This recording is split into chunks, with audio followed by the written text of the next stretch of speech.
Hello, artsy friends. Welcome to my third composition notebook art journal series, where I have taken a cheap composition notebook and prepared it with several layouts of collage. So that's where I'm starting today, is on this page that already has book pages collaged, and the black marks are from a previous page leftover paint. And then I'm going to start with these pearlescent metallic paints that I got in a set that I just kind of showed you the box of. And they were very inexpensive, which is kind of my budget parameters. So I am just smushing with a makeup sponge paint all over the page. At first I was trying to not go over the black marks because I thought maybe I wanted them to stand out. And then I thought, well, I can always go back over the top of them if I want to. So I am just smushing paint around. Also, if you're new to this series, I am trying to use at least a little bit of glow in the blacklight paint on each page. So I'm excited to, once I get this whole journal complete, do an entire flip through under a blacklight. So I'm drawn to shiny metallics, and I'm using hairdryer in between layers, especially if I'm putting light on top of a darker layer. And I accidentally didn't record the yellow, but that's okay. So another technique that I have kind of discovered recently is this reverse stenciling. So I'm going to try it with this stencil. So I'm starting with orange, just spreading it over the page, and then I'm going to lay the stencil down and wipe away to reveal the pattern. However, in this particular case, when I peel it up here in a moment, you will see, blah, yuck. Didn't really quite work the way that I was hoping. And I think that the trick is if you're going to do stenciling in that technique is to use stencils that have a pretty big open pattern. So anyway, I had extra pink. There's another time that I didn't hit record. I wanted to put a little bit of glow pink down in the right corner, and I got so much that I just drizzled it over the page. And then I had so much left that I scooped some of it up and just put it on another page that I'm going to do in the future. So some of the marks, just kind of like I did on this page with the black marks, started as a result of leftover paint from a previous page.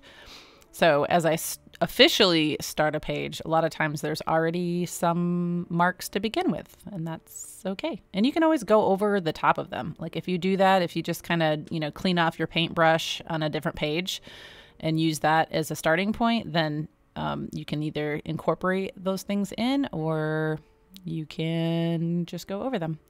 So my little needle tip was getting kind of clogged up and it was getting really hard. So I decided to just take it off, and I'm using my bottle to make little dots.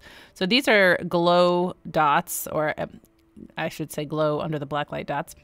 I am trying out my new 7M Posca marker. I am going to be writing my quote, "The creative adult is the child who survived." And I'm using a technique to make sure that I am centering my quote by essentially writing each word or words on a line and then counting where the center point is and making sure I kind of line up with that. Does that make sense? So then I'm counting how many lines there are, and since there's 7, I know that is going to be right in the center of the page, and the T is going to be in the center, the center. So that's going to be the center point. So then I'm just building my quote kind of backwards from that, which is an interesting thing on the brain to write backwards, which I think, the more that we can use our brains in different ways, I think exercises our creativity. Usually with white markers, you want to go over a second time if you want to make it look more opaque, which is kind of the word of the month. I think I've said opaque in every video for the last 5 videos. So I love it when I am contemplating an idea and then it just seems to pop up everywhere. So I was thinking about our Facebook group. We've got like 23,000 members, but proportionally people don't post a lot of their artwork or comment or like other people's. And unless I like put something out there like, hey, post the last page you made, or a page with pink in it, or a circle. And I thought, I wonder if people feel like they need to be invited, like if they're bragging if they post their own work, or maybe they're feeling a little nervous that people will be critical of their work. I don't know. So I was thinking about children and how when children are being creative, they are not worried about anything. They could scribble on a piece of paper and proudly show it to their parents and say, here, put it on the refrigerator for all to see so proudly. And I think if we can get in touch with that inner child, we'll be so much more free in our creativity and not self-conscious. So then I went to a book club and we were talking about creativity and problem solving. And NASA did a study years ago where they were testing children's ability to problem solve and be creative. And they found that the majority of 5-year-olds, like almost all of them, like 98% of 5-year-olds tested at a creative genius level. And when they went and tested those same kids when they were 10, only 30% of them were considered genius level, and that 15, only 12%, and as adults, only 2%. So I think those of us who really enjoy this creative process, art journaling and doing things, are those of us who can tap into that inner child. And I would even argue that if we exercise our creativity a lot, that we're also going to be better problem solvers in general.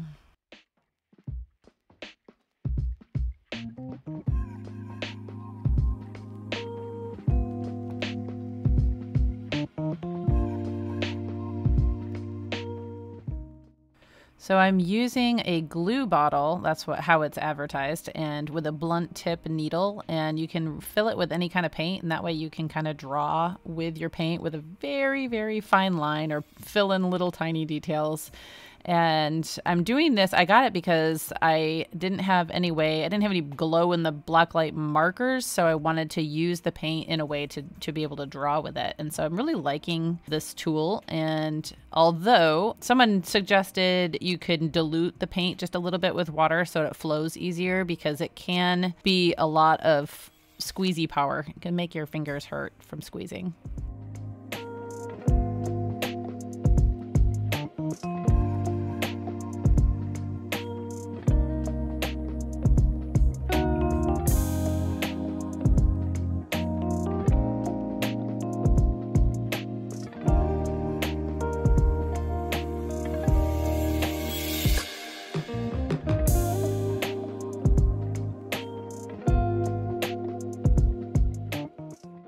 So since I started doing this blacklight idea, I am checking my pages periodically under the blacklight to see if anything kind of disappears, because I want the pages to look just as cool under the blacklight as they do in regular light. So I'm outlining my letters so that you can actually read the quote better under the blacklight.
Well, thanks for hanging out with me today and sticking around to the end. I hope that you come back and join me again.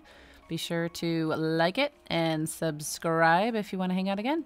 We'll see you next time. Have a blessed day.